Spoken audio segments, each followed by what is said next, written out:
হযরতে হুযায়ফা রাদিয়াল্লাহু তাআলা আনহু বলছেন, আমরা মসজিদে নববীতে কয়েকটা সাহাবী একসঙ্গে বসে রয়েছি, আপসের মধ্যে বিড়বিড় করে কথা আলোচনা করছি।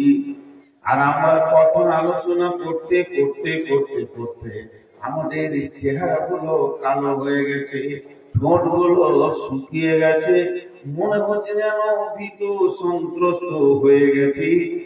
আর ভয় ভীতি হলে মানুষের চেহারাটা কেমন হয়, আমাদের চেহারাও এরকম হয়ে গেছে। আর আমরা আলোচনা করছি কোন জায়গায়?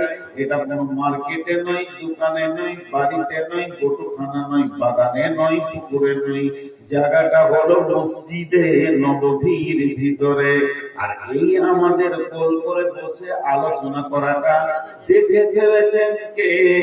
যিনি দেখেছেন তিনি বলেন আখিরি পয়গম্বর নবী মুহাম্মদুর রাসূলুল্লাহ সাল্লাল্লাহু আলাইহি ওয়াসাল্লাম। আল্লাহ নবী আমাদের আলোচনা করাটা যখনই দেখে ফেলেছেন, তখন তিনি হুজরা থেকে এক পা দুই পা করে আগিয়ে আগিয়ে আগিয়ে আসলেন। আসার পর আমাদের কাছে দাঁড়িয়ে বলছেন, মা তাজকুরুনা, ও আমার সাহাবীরা, ওরে হুযায়ফা, তোমরা এখানে বসে কিসের আলোচনা করছো? তোমাদের আলোচনার বিবৃতি কি? তোমাদের আলোচনার বিষয়বস্তুটা কি? কি বিষয়ে আলোচনা করছো বলো?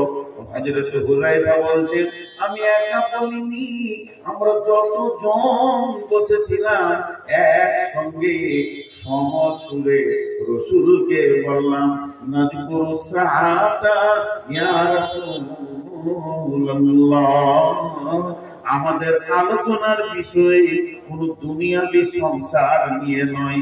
আমরা যে আলোচনা করতে বসেছি, আমাদের আলোচনা চক্র যে চলছে, এটা একমাত্র কিয়ামতের ভয়কে নিয়ে চলছে।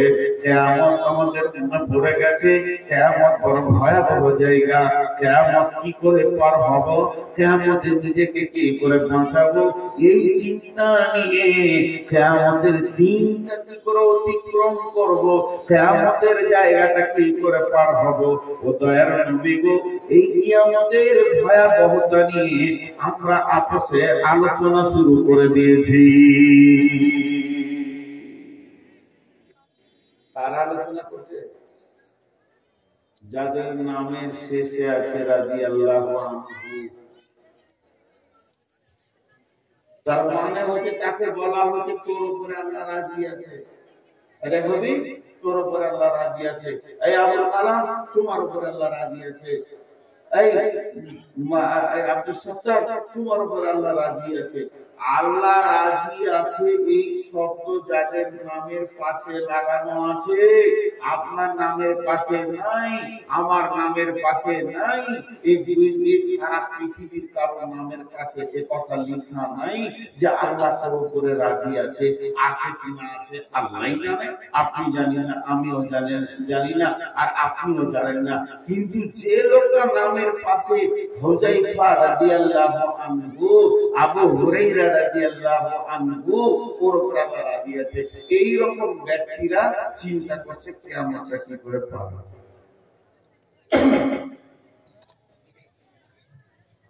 রাত্রি 1টার সময় যদি গাড়ি ছাড়া হয় আর বাহারাল হয়ে পুরিয়া পীরগঞ্জ হয়ে যদি গাড়ি দৌড়ে, দুইটা খাতারনাক জায়গা আছে। আপনারা জানেন কিনা? আমাদের জানা, আমরা রাতের পাখি, রাতে উড়ি।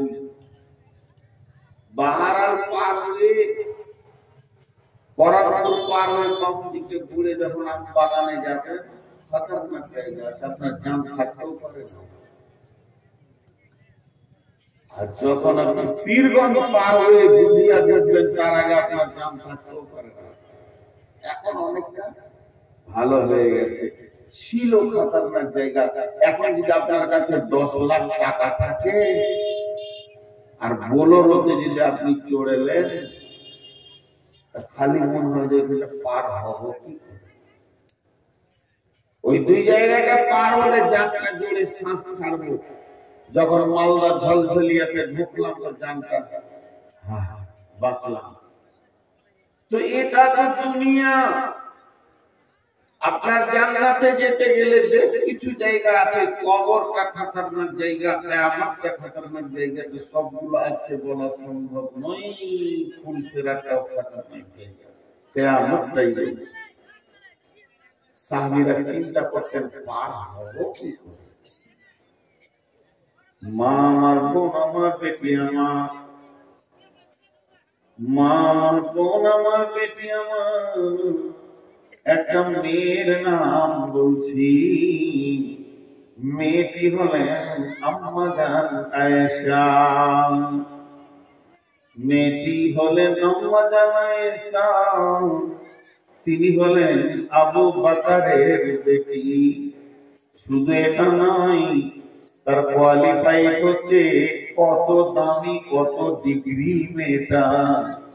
মেয়েটি হলেন রসুলের একমাত্র কুমারী বিবি। ওই মেয়েটিকে রসুল ছাড়া পৃথিবীর দ্বিতীয় কোনো পুরুষ ব্যবহার করেননি। শুধু এই পর্যন্ত নয়, মেয়েটিকে সমস্ত মুহাদ্দিসের একমত, ওই মেয়েটিকে মুহাদ্দিস বলা যায়। আম্মা জান আয়েশা বলেছেন, আমাকে আমার রব 3, 4, 5 খানা সম্মানী দান করেছেন। আমি আল্লাহর তরফ থেকে 5 খানা সম্মান পেয়েছি। প্রথম নম্বরে আমার বিয়ের কথা পৃথিবীতে হয়নি। আমার সঙ্গে যে নবীজির বিয়ে হবে এটা আসমানে নির্বাচন হয়েছে, আল্লাহ নির্বাচন করেছেন। 2 নম্বরে আমার বিছানা থেকে রসুলের মেরাজ হয়েছে। যে রাত্রিতে নবীজি আল্লাহর মুলাকাতে মেরাজে গেছিলেন, ওই রাত্রিতে আমার বিছানা থেকে নবীজি গেছিলেন। 3 নম্বরে আমার ঘরে ওহী নাযিল হয়েছে। আমার ঘরে আল্লাহর কালাম পাকের আয়াত নাযিল হয়েছে। 4 নম্বর, আল্লাহ আমাকে এতটা সম্মানী করেছেন, আমার বুকে মাথা রেখে আল্লাহর নবী চির বিদায় নিয়েছেন। জীবনের শেষ নিঃশ্বাসটা আমার বুকে মাথা রেখে নিয়েছিলেন।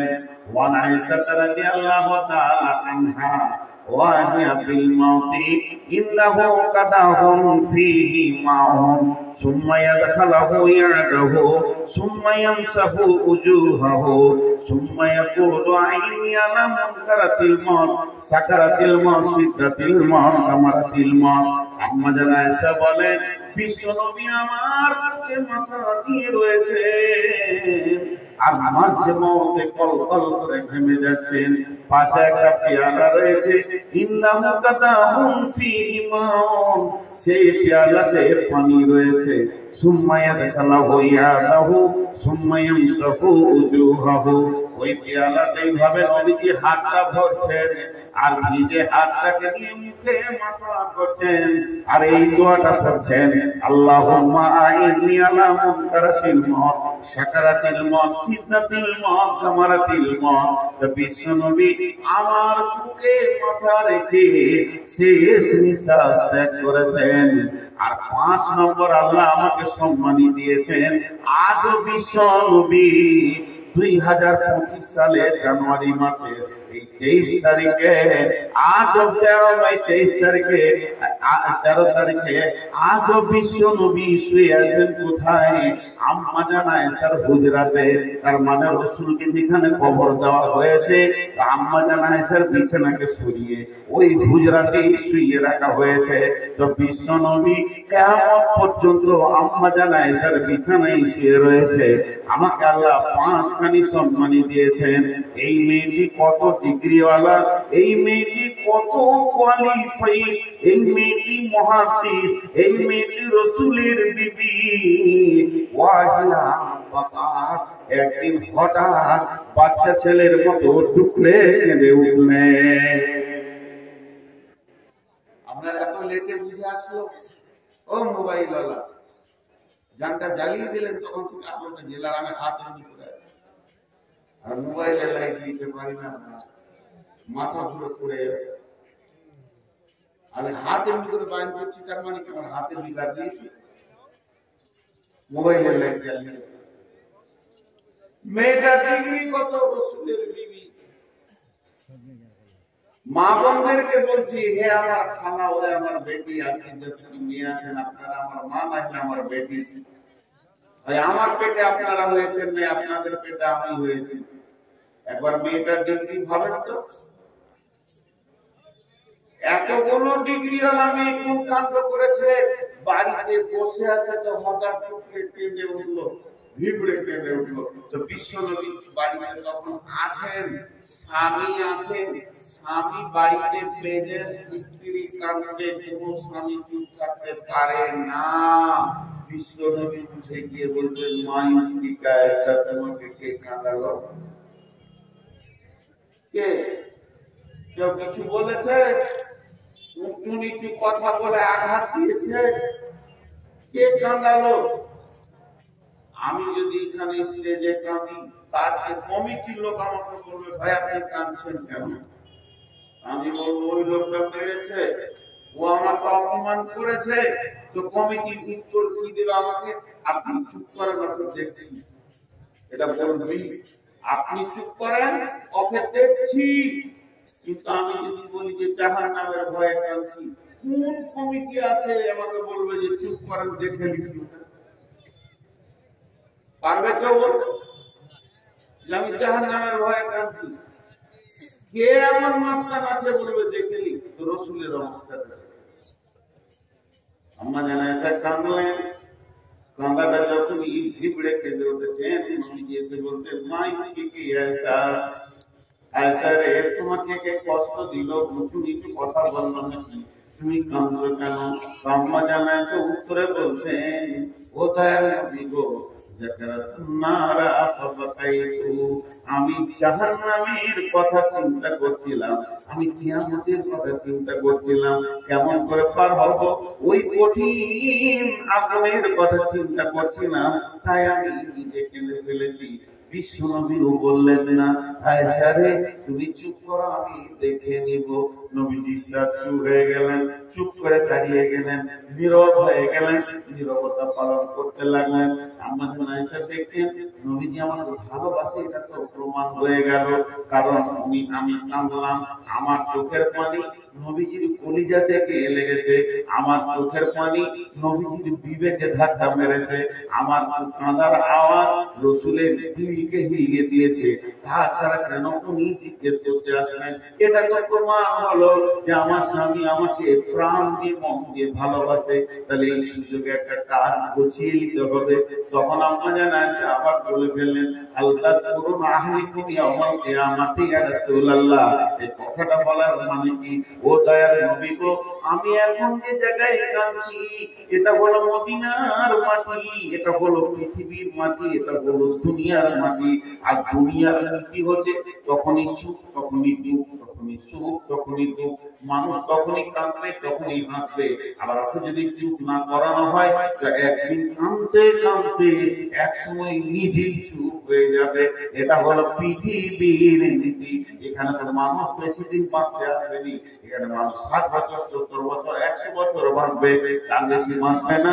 কিন্তু দয়ার নবী গো, 100 বছরের থেকে কঠিন হলো প্রাণ মিকদারুহু 50 আলফা সানাতি, 50,000 বছরের একটা দিন সামনে আছে, কিয়ামতের দিন। সেদিন মানুষ কাঁদতে কাঁদতে কাঁদতে কাঁদতে हैरान হয়ে যাবে, শক্তি হারিয়ে ফেলবে, তারপরও কাঁদতে থাকবে।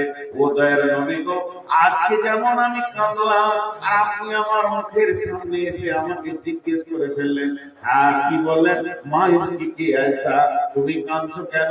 সেই কঠিন কিয়ামতের দিনে যখন আমি কাঁদবো, ও দয়ার নবী গো, আজকের মতো সেই দিন কি আপনি দরদ ব্যথা নিয়ে আমাকে জিজ্ঞেস করবেন?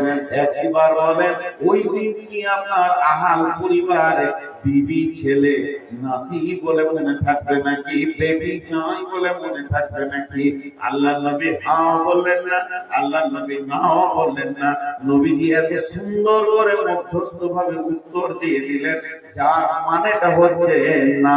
বিষ্ণু নবী বললেন সালাসাতা মাওয়াতিনা ফালা ইয়াকুনা আহাদান, আয়েশা রে কিয়ামত 10 মিনিটের নাম নয়, 5 মিনিটের নাম নয়, 1 ঘন্টার নাম নয়, কিয়ামত হবে 50,000 বছর ধরে। এটা বহুত লম্বা টাইম চলবে। চলতে চলতে চলতে চলতে চলতে চলতে এই কিয়ামতের মাটি তিনখানা মহড়া এত ভয়াবহ ঘূর্ণিঝড়ের মতো আসবে। এই মহড়াগুলো সামলা বড় কঠিন হবে। ওই তিনটে মৌকাতে কেউ কাউকে মনে রাখতে পারবে না। সালাসাতা মাওয়াতিনা ফালা ইয়াকুনা আহাদুন আহাদান, ওই তিনটে মৌকাতে কেউ কাউকে স্মরণ করবে না, কেউ কাউকে মনে রাখতে পারবে না। তার মধ্যে 1 নম্বর ইন্দা মিজান, যখন দাড়ি পাল্লাকে ওজন করা হবে আর হাসরবাসীকে বলা হবে তোমরা নিজের নিজের আমল নামাকে নিয়ে এসে দাড়ি পাল্লায় চাপাও এবং তোমাদের আমলের ওজন শুরু হয়ে যাবে। ওরে আনসারে, ওই সময় কেউ কাউকে মনে রাখতে পারবে না। আর যখন ডান হাতে বাঁ হাতে সার্টিফিকেট দেওয়া হবে আর বলা হবে নিজের নিজের আমল নামা তোমরা পড়ে নাও আর রাস্তা ধরে নাও, তখন মানুষ এত বিভ্রান্ত হয়ে যাবে কেউ কাউকে মনে রাখতে পারবে না। আর 3 নম্বর হলো যখন ইলজামাতিয়াত তরিকো ফি তাহরি জাহান্নাম, জাহান্নামের উপরে যখন ফুলসেরাতকে রাখা হবে, ফুলসেরাতকে ফিটিং করা হবে, এই দৃশ্যটা দেখে মানুষ হয়রান হয়ে যাবে, পাগল হয়ে যাবে, কেউ কাউকে মনে রাখতে পারবে না।